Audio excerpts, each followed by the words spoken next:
I worked on the My Futures project team, so the work stream that sets up the webinars and the resources you've seen in the My Futures portal for starting a business and joining a startup. So I've coordinated the panel of experts you'll meet today. They're fantastic.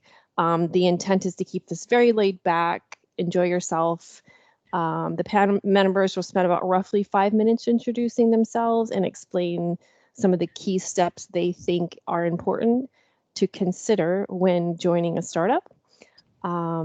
Please keep in mind that the ideas and steps, it's not an exhaustive list, but it's somewhere to start, and it's coming from the mouths of people that have experienced this, that have worked with BP folks and understand kind of what you're going through. After we've presented the 5 key steps, we'll open it up for Q&A. And then you can also type questions into the chat, and I'll monitor that as well and see how we get along. Anything we can't get to, I'll try to put all the Q&A in a document if there's a lot of them and we're running out of time, and then disperse it later. So any questions about how we're going to run it? No? Okay. Let's kick it off with, I'll hand it over to Ruth, who's going to start out with our step 1. Hello, everyone. So my name is Ruth Penfold, and I am the People Practice Lead for Launchpad, who are BP's new business accelerator, who I'm sure people will have heard of. But my background is very much in startups. So actually, my first 13 years, I was a headhunter, but those were in tiny recruitment businesses where we were quite literally flying by the seats of our pants. And then I spent 5 years with Shazam, who many people will have heard of. And we then sold that business to Apple. And then I spent almost 2 years with another machine learning startup, founder-led this time, called Onfido, who are an identity verification business. They've gone on to do very well. They just had 100 million investment this year. So I've run the whole gambit of different size of startup and different levels of popularity too, probably. But I think I'll speak a little bit more about my startup experience in a minute. But I think the thing that's really important for a human is to feel like they are living and moving in a purposeful way. And the closer we can get to that, that's where we really start to experience a joyful experience in our lives. So I think if you're not doing so already, change when it comes is a really great opportunity to reflect and to start to look for the markers within yourself that might already be signifying areas of interest or things that you might be maybe wanting to explore a bit more. So I think really, I put it like, I actually stole listening to The Whisper of Curiosity from my friend Andy Iam. He's written a brilliant blog on it, but I think it's important to kind of reflect and ask yourself how much of you right now, or of you at work, is really you. Now, maybe you're one of the fortunate people who've managed to start to allow a bit more of yourself, your whole self, to come to work, perhaps. For me, that only really happened when I started working in startup technology businesses, because suddenly I was amongst the people who'd been a bit different at school and doing different things, and so it was like I kind of found my spiritual home. So I gave myself permission then to bring my whole self to work. But I think the question that I also have asked myself at one time is how much is really of you is really defined by you or defined by others. And up until this point, have you made the choices that you've wanted to along your career path, or actually have you just kind of gone along with things? Now, it's not always a bad thing to go along with things. Water flows through the path of least resistance. But I accidentally fell into recruitment, and then I ended up falling in love with people. And my purpose is I get to help build organizations where we can create environments where people can thrive, and I help people to learn about themselves. So I accidentally ended up doing something that really lights me up. But it was just a series of fortunate events, right? It wasn't necessarily a deliberate path. So You can also be thinking about setting goals based on where you really want to be, but it does take courage to step away from other people's expectations of you.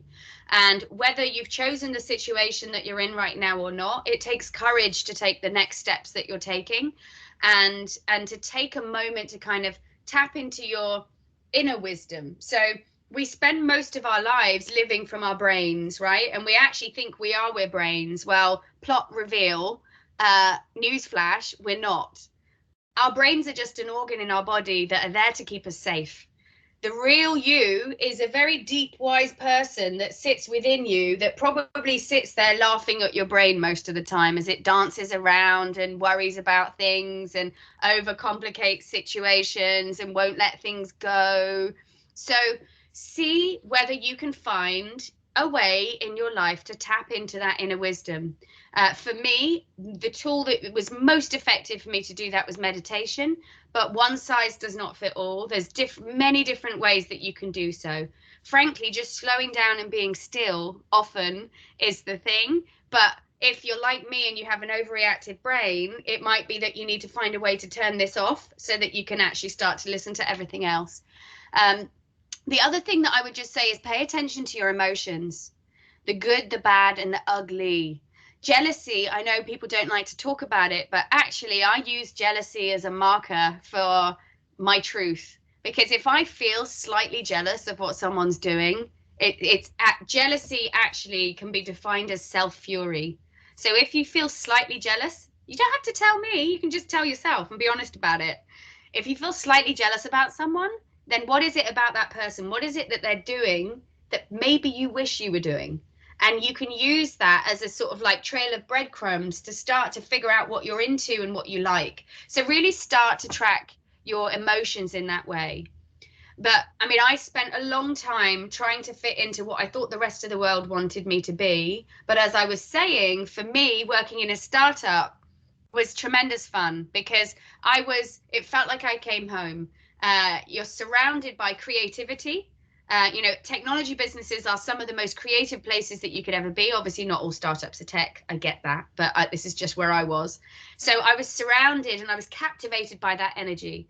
Also, if you're in an early stage business, it's massively exciting, but it's also massively terrifying at the same time, particularly if it's your own thing, right? You don't quite know what's coming next. And you have to be kind of really versatile and good at fixing stuff generally in early stage businesses. So I get that that's not for everyone. And I've worked in businesses at different stages, so I've kind of seen all elements of that. But if startups are the right place for you and you like the idea of being challenged all the time and perhaps maybe using the opportunity to take yourself in slightly different directions, then it could turn out to be tremendous fun. So I'm going to pop some questions in the chat for you to take away so that you can start to, these are just some questions for you to go away and reflect on to help you start to figure out what your markers are for the things that maybe you're most interested in, for what your values are, maybe even what makes you feel most purposeful, and what you're good at. So I'll pop them into the chat. And I'll stop talking now and I'll pass back to Angela.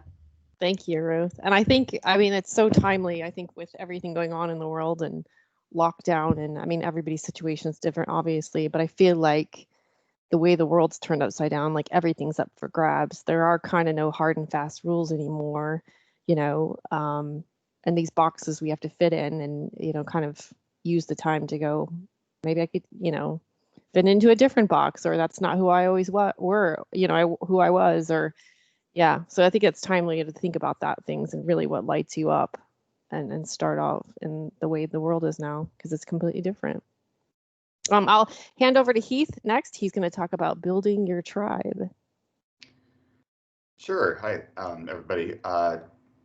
Yeah, so I guess one of the main things you need to do in a startup when you are joining it or when you're building it yourself is to build a team around you. It's a lot more, I guess, dynamic than it is in a situation where you have a preset team. So depending on the stage of the startup, you are going to need to, I guess, build a lot more than what you were used to. So you're not going to be dropped into a ready-made team. So for instance, if you are joining a group of people who are, two founders and a dog, you are going to need to essentially be a whole lot of roles that you've not realized that you need to be. So you're going to need to have support in the form of contractors. You're going to need to have support in, for lack of a better word, acolytes, people who you know who are going to be, very interested in the direction that this business is taking.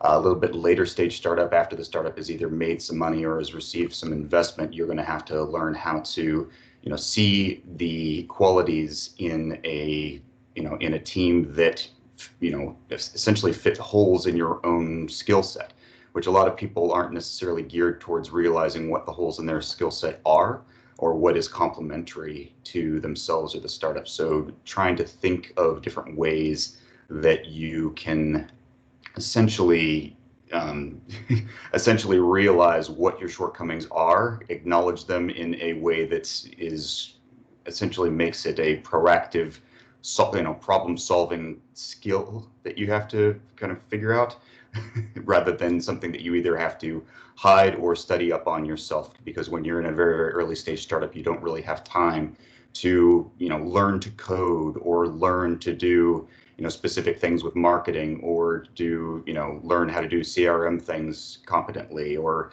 how to negotiate contracts competently. So in the early stages, especially, you need to figure out who can we afford and who do I know in my network that can help the startup, either achieve those goals, or someone who can train me up fairly well. As you go into the later stages, you will probably be asked, especially if you've been there for a while, or if it's a very small team, you will be asked to, hire people on your team. So you're going to need somebody with Ruth's skill set either to help you or to get advice from, or you're going to need to have, a Rolodex of friends that you can, go to and say, hey, how do I build this team? How do I help a startup get to the next stage? And it's very easy to be distracted, I guess, by the day-to-day fires of a startup that serve to not really get you looking towards the long-term goals of how that company is going to be successful. So taking the time to acknowledge that you need to build your tribe and need to build a team is very important.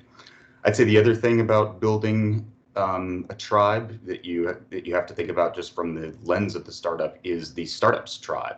So in the very early stages, you have a very, I guess, disparate and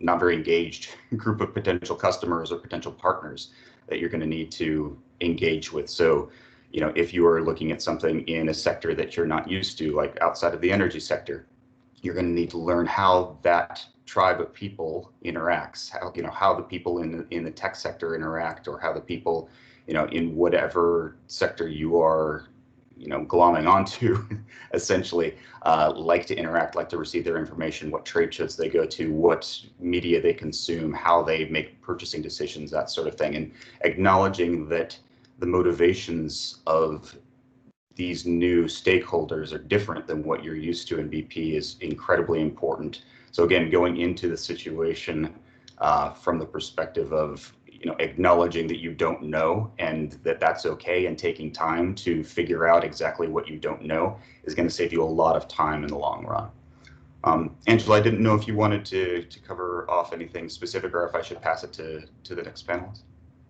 Oh, that's great.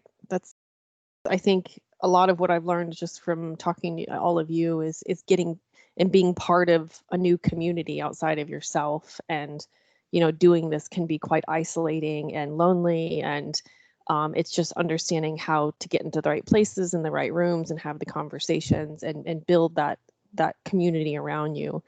And I think a good place to start is the BP alumni page that we've set up, because there may be other people. I mean, talk to everybody in this group. It could be that you start there and say, hey, we're all trying to figure this out and navigate together.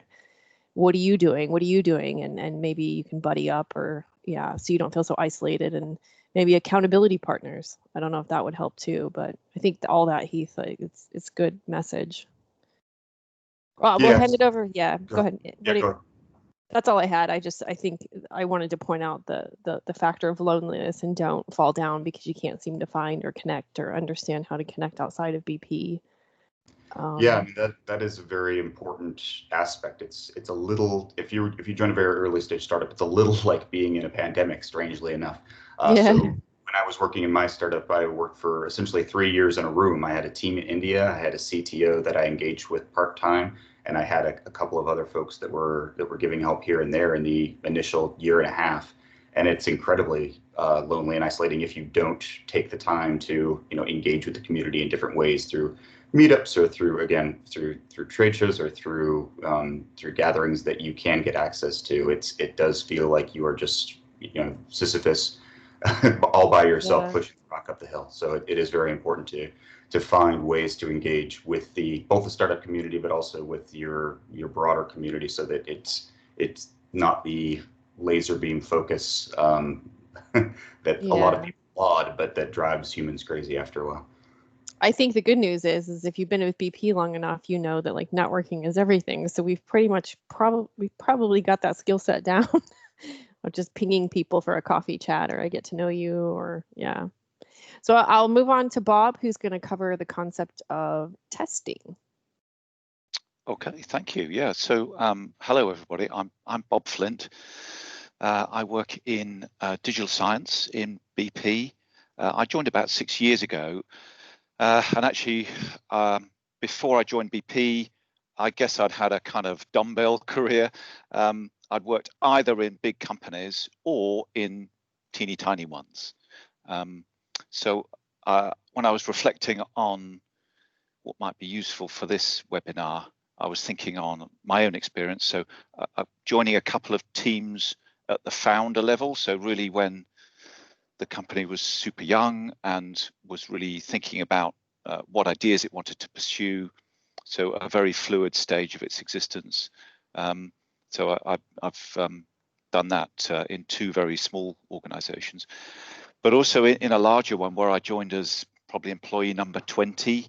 And that company was already in quite a different place. So it had it was a technology-based business, and it was really looking at how it could build that out and it had found product market fit, and it was really looking at how it could scale. And that's now got to a unicorn status. So, startup covers lots of different parts of the growth cycle. And then I was reflecting, well, what does testing mean in this context?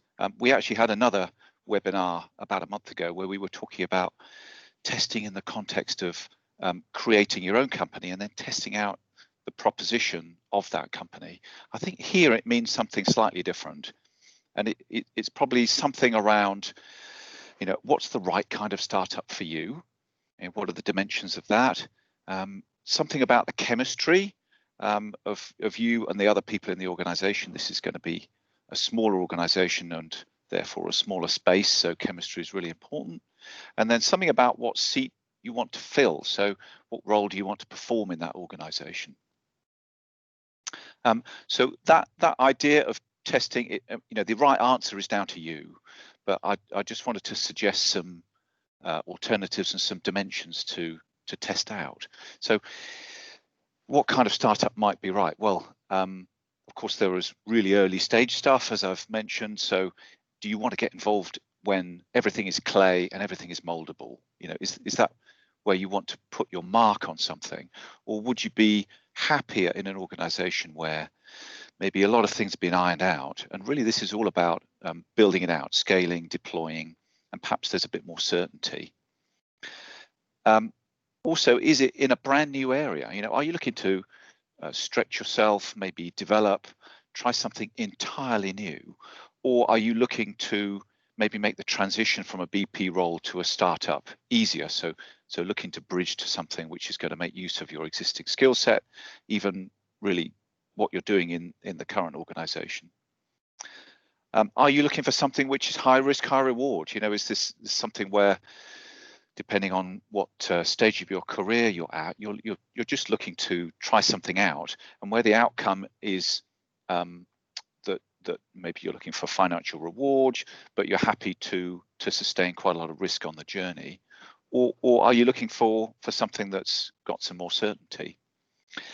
And then I guess the other dimension would be something around work-life balance. You know, you've hopefully had a good experience at BP, but you might be looking to change things up. So are you going to mix in your startup experience with some re-education or more family time? So that's entirely down to you, but all of these represent points of reflection.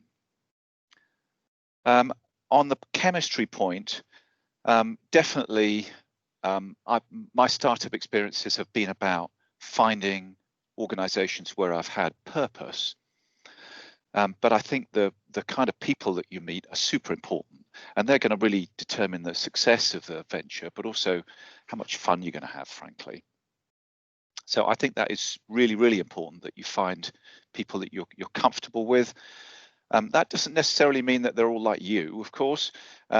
So reflecting on your insights profile, being really honest with yourself about your own needs and wants, you know, what's going to make you fulfilled in a role, and what do you not like in terms of working with others. That's really important, you know, having an honest conversation with yourself first. So for example, you know, in many startup environments, having an unstructured environment is quite common. And I think, as Heath mentioned, you may be required to wear lots of hats. So are you happy with that? Or would you prefer something maybe at a later stage when you're going to be doing something as part of a better defined process? And then I think the filling the right seat point is understanding what capabilities you can bring, first of all. I think BP is a fantastic training ground. So reflecting not just on your knowledge and what subject matter expertise you have, but also these great capabilities that you're going to bring around data-driven decision making, about managing, motivating and energizing people, about bringing structure and process to things. These are all really great properties to bring to a startup. So although they might feel to be things that are just about big companies, I think there's huge amounts of complementarity to bring to a small organization to help them be efficient and consistent. So I guess the process to go through, you know, something about taking a period of reflection, a bit of time, decompressing, spending time with family, but also thinking about what motivates you, what you're good at, and what you want to have around you. Networking, super important. We've talked about that a lot. I think my last experience of this, when I came out of a big company, I spent about 6 months just talking to people before I really committed. And I spoke to lots of different organizations and lots of different entrepreneurs before I really understood what they were looking for. And I found a fit with me and the kind of company and the kind of people they were. And then spending time with the team. So, I mean, these days, spending time with them socially is quite hard, but really as much time as you can afford and they can give you to really understand them and then feel comfortable, as comfortable as you can do. And don't forget, you know, there's no one-way tickets to anything. So if things don't work out, then fine. Lots of startups don't make the distance. Lots of these kinds of roles are going to be experimental. So suck it and see, be agile, go for it. Back to you, Angela. Thanks, Bob. I think I always joke with people, it's kind of, you know, it sounds a little bit like dating. If you go in, you go, do we share the same values, or do I feel comfortable around you? Are we all heading in the right direction? And it's kind of like how we pick our suppliers at BP. I always use the joke that it's kind of like dating. And if the foundational bits are there that you can operate within, then you just know it feels right. We're going to kick it over to Daniela to talk about risk.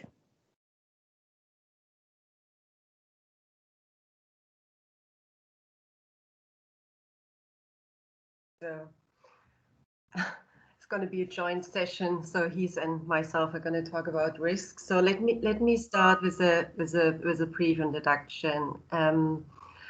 So I'm a biochemist by training, and I did my PhD thesis in Munich and was working, and apologies if it's getting too scientific, was working on a combinatorial process to identify RNA aptamers out of a pool of 10 to the power of 16 different molecules with excellent binding behaviors. And those RNA aptamers can be used as therapeutics, diagnostics, molecular tools, and as vaccines, which is quite popular these days. And while we were doing this, we saw, wow, we got a lot of traction from the industry, and I thought, why shouldn't we commercialize it? And we came up with the idea to start a company. We filed patents. We worked on our first business plan. We asked colleagues if they are interested to join the company. And since no one was really keen to take over the financial part, I volunteered and became the CFO of the company. And initially it was more learning by doing, and then the board and we decided that it makes sense to study economics as well. And it was quite painful to do everything in parallel, to just build a startup, to study economics. But in the end, I would say it was worth it to do so, because it gave us a base to raise money. And we've been able to raise 16 million from venture capital. We all were PhD students, so we had really no penny in our pocket. So we needed outside money, and we built a team of 35 people. And we've been able to accelerate the process we did in our PhD thesis, and took us 1 to 2 years, and we accelerated to do the same process in 3 days. And we brought it on a robotics platform, which was quite exciting, and it was a big milestone, actually. And we eventually listed a company, and I left the startup. So I did it the other way around. I left the startup and got hired by a big corporation. I got hired by BASF, did global key account management and venture capital, M&A, and 2 years ago or 3 years ago, I joined BP Ventures, and I'm based out of San Francisco. So I've basically seen two words. And if we talk about risk, I mean, we've heard this from the first panelist, joining an early stage startup certainly bears a lot of risk, and because the startup, if they don't have a product or they haven't commercialized the technology, have no revenues, or unprofitable, startups have a different risk profile in terms of financial stability. And if we talk about an advanced startup, then we see companies with a commercially proven product, and it's a complete different risk profile. And it's certainly what kind of startup you would like to join, and I would recommend to do real diligence, not only on the team, also on the technology and the products, to get a better sense what risk stage the company is. But I would say if it's a more of an advanced stage and the product is already proven, the company raised a sufficient amount of money and is financed through a couple of years, and it's actually, I mean, from a risk perspective, it's actually quite solid. But I would like to hand it over to Heath. So. Yeah, thanks, Danielle. Yeah, I agree with Danielle. I think the stage is very important as to what we're talking about here for the main risks. So in the very early stages, I'd say the outsized risk is in the people who you're coming in with. So if you're looking to say, co-found a company with somebody who you find through your network, or if you were looking to join a startup with just 3 or 4 people, you are going to be very dependent on those people having a good personality, who can roll with punches, who are competent without being arrogant, who are willing to listen to different strategic directions if you have a hope that the startup will progress to the next level. I think, having a compelling product and having a compelling, customer base is incredibly important, but you are going to be engaging with this very small group of people an enormous amount of time. And I think when I've seen startups fail, and I didn't really give a background on myself initially, I've worked with probably, 200 to 300 startups over time, and I've run my own, and I've done some direct consulting in a very focused way with some others.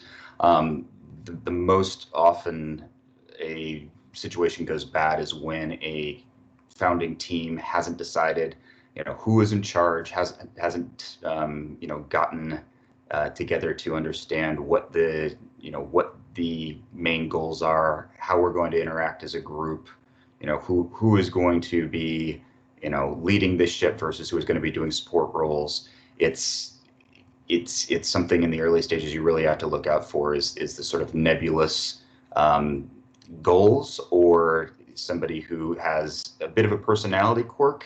Again, going back to what Angela was saying, it's a bit like dating. If you think, oh, this is a bit annoying, even more so than in your normal business, corporate engagements, someone with a personality quirk, or someone who is very fussy, or someone who is basically sending up your radar a little bit, really don't ignore it with an early stage startup, I'd say. So it's very much outsized people risks in the very early stages. And Daniela, did you want to talk about later stage a bit? I think we had mentioned that. I can talk about later stage too as well.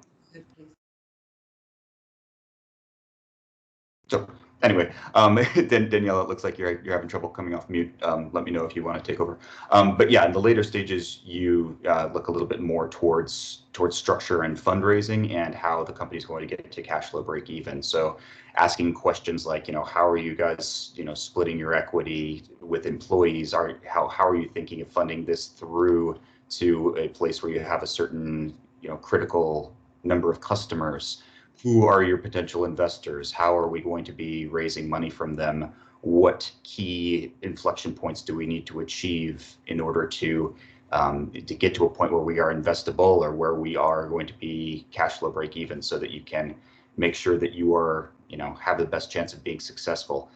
A lot of startups run out of fuel, and it's usually because folks who are at the top are not thinking about how the company is going to be funded through the lean times, how they're going to be funded to a point where they have a good enough product or a solid enough story where they can, get a critical mass of business, or a critical number of investors to fund them through to the end. I'm looking at the chat here. Did we want to address these, Angela or Daniela? Did you have anything to add to what I said? No, thank you. No, in terms of early startup versus advanced startup, it's really the risk profile in terms of financing. An advanced startup, like I mentioned in the very beginning, they already have a product on the market. They have customers. They have revenues. They're not necessarily profitable, whereas an early stage startup really kind of in a lab stage, needs to raise money, has a lot of ideas. So it's really depending on your risk appetite. If you would want to join a more early startup with less financial resources, with a product pipeline which isn't proven by the market, or a more advanced startup which is either well financed or really has a product which is already launched and with already revenues and customers. So it's depending on your risk appetite. We can, I Yeah. know there's some questions in the chat, but we can open it up now if you want to come off mute. Folks want to come and direct a question to any of our panelists, or if you feel comfortable. Let's see. I'll look at the chat real quick. I had a question. So as I've been networking around, a few people have said that companies feel very different at very small numbers, even going from 4 people to 10 people to 50 people. Does anyone have any reflections on that? Yeah, I was actually talking to someone on a podcast this morning about this very thing, and they do feel very different. And then it's quite interesting. You watch a company go through those stages of development. So initially, obviously, you've got your founder, who is really the like the Energizer Bunny, right? Who this somebody who believes in this thing against all odds. And by the way, to be a founder, you don't have to believe in the thing against all odds, but you need to be able to convince people that you do so that people get on your bus. And the first people that get on your bus will have a tremendous amount of access to you as a founder. And that's wonderful in the beginning, because you've got this incredible feeling of connectedness, and you really do like. This is the time when people are like, I don't care, I'll be at the office all night, without all the martyrdom of, oh my goodness, I was working till 8 p.m. You know, they're like, let's get pizza, let's figure this out, right? It's this beautiful energy that is created amongst human beings when they work in a close team like this. Actually, fun fact, when human beings work that closely together, on a very human organism level, we actually align to one another to the point that our heartbeats can actually align. Not that we might know it, but that's how deep it is. So it's an incredible feeling. And then as the business scales, what happens is, you know, the founder is trying to do too many things usually, so then needs to hire in subject matter experts, or just people that are good at the stuff that they're not so good at. So they then hire in those people, and then those early people probably have less access to them, because maybe those early people haven't been able to grow in the hockey stick curve type manner that they need to be able to scale with a rapidly scaling business. So when they lose access to the founder, their experience changes. And that's the point where a company has to work very hard to codify its culture, so that it can then really try to keep some energy of that early energy. And they try really hard. On Fido, the company I worked with before Launchpad, actually did a really good job of that. But the founders were having to scale in that hockey stick curve like way, which they did for sort of 7 or 8 years. Actually, just this year, both founders that were still in the C-suite have actually stepped away just this year, but that company has scaled massively in that time.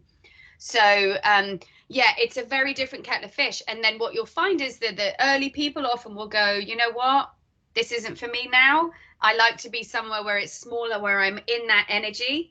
But once somebody's actually had that experience of that early stage team where everyone's coming together like that, it's like, it's like falling in love in a way, because you then look for that energy again.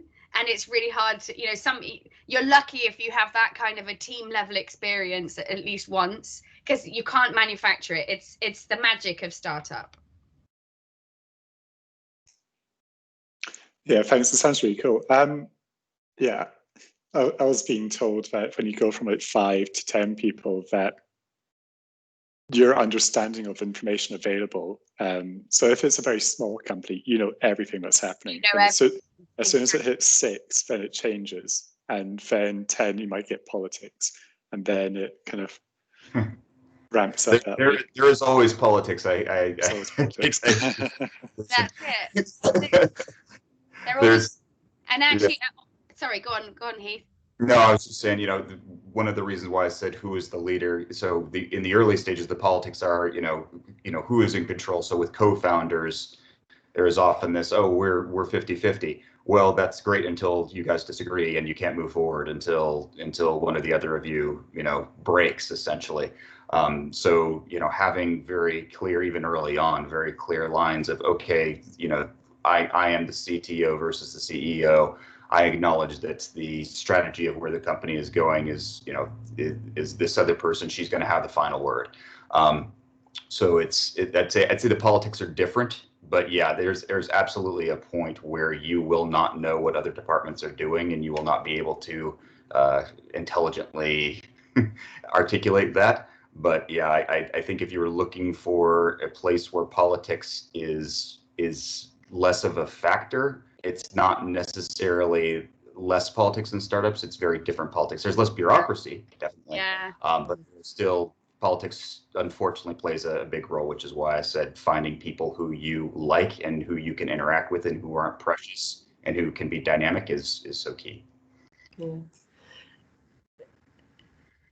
I mean, the scope of responsibility is completely different in a small startup with 4 founders or so. I mean, you're gonna be responsible for tons of things, much broader than well, in a very kind of particular position in a big company. So, and from this perspective, it makes a lot of sense to get to know the founders very well from the very beginning, because you got to spend a lot of time with them, and you have to wear several hats.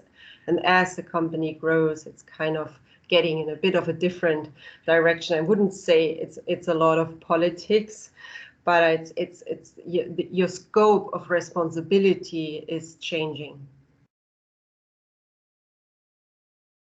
Thank you.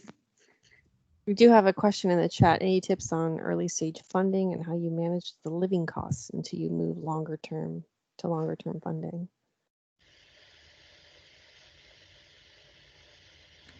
Yeah, so I can speak to that. So unfortunately, my version of this might not work for everybody. So when I was starting my company, I worked out of a bedroom of somebody else's house in a very bad part of town. That's how I kept my costs under control, because I live in the Bay Area, and you can't really make your dollar or pound stretch very far here. I think the other things to think of is, you know, again, kind of going back to what I said earlier, is how close is this company to funding? You know, if you see a very clear pathway to where you could get investment here, like Daniela was saying, you have customer traction early on, or you are going to be addressing a very large market that is easy to articulate, or there's, you know, if you are doing sort of an impact startup where you are looking to do a social good, is there a ready group of people who are ready to fund you? That's key. But yeah, understanding how long it's going to be potentially until the startup gets money is very key, just to understand how you can budget. In terms of other things that you can do, Kickstarter campaigns is something that some very early startups do. You can get money from, unfortunately, what's termed the 3 Fs, friends, family, and fools. Basically, people who are very passionate about you and who believe in you and what you are doing is very important in the early stages. But yeah, in terms of other cost-cutting things, finding other people who are passionate, who are willing to dedicate their time so that you can move faster, dedicate their time for either little equity or no equity is very important. So I had people who, I was doing a healthcare startup that was addressing overcharging in medical billing. So I was able to rely on people who were just passionate about doing something about the US medical billing industry and what they were doing to consumers. So finding people who are passionate about, you know, whatever goal you have as the startup can help you save costs. But you know, without knowing your personal financing situation, no, thanks. Good tips. I don't think my daughters will be up for the kind of move to a bad part of town and working from the bedroom. But yeah, yeah. Well, but there are actually some financing vehicles, governmental financing opportunities, accelerators, and those could be interesting in a very early stage of a company. I mean, it's a seed financing. I'm talking about the European Investment Bank is launching a new program for early stage startups. So there are sources to get money if you would like to found a company, even in the very early stage. Or another source is certainly from friends and family, what he's mentioned, yeah. Yeah, I agree. I think there's in the UK, if you're talking about the UK, there are lots of grant networks. Yeah. I mean, that's a bureaucratic, quite often a process of trying to understand what the grant funder wants to do and then pressing the buttons that unlock the funding. So it's not always easy, but then it's effectively free money, right? So you're not diluting. Yeah, absolutely. The other point I was going to make was you may not necessarily need funding, right? So there are plenty of businesses which can self-fund because they can be revenue generating from an early stage. So if you're looking at scaling a services business, for example, you know, what's your minimum viable product that you need to generate some revenues? It may not be your ultimate scalable service, but it might be something that brings in enough cash that you can then simultaneously build the bigger company alongside it. So, you know, funding can be dilutive, and doing it early can be very dilutive. So you may want to think twice before doing it. Okay, thank you. Any other questions, comments? No? Okay. Then we will bring this to a close, and there'll be a post-event survey coming your way. So we welcome your feedback just to inform future sessions in 2021 in the My Futures portal. But thank you for registering and attending, and I hope you found it helpful. And thank you so much to our panel of experts. I know this is way above and beyond your day job, and just really, really grateful for your insights and your help in putting this together. So Yeah, thanks very much. Yeah. Thank you, everyone. Thanks, everyone. Bye. Have a good weekend. Bye. Bye. Thank you. Bye-bye.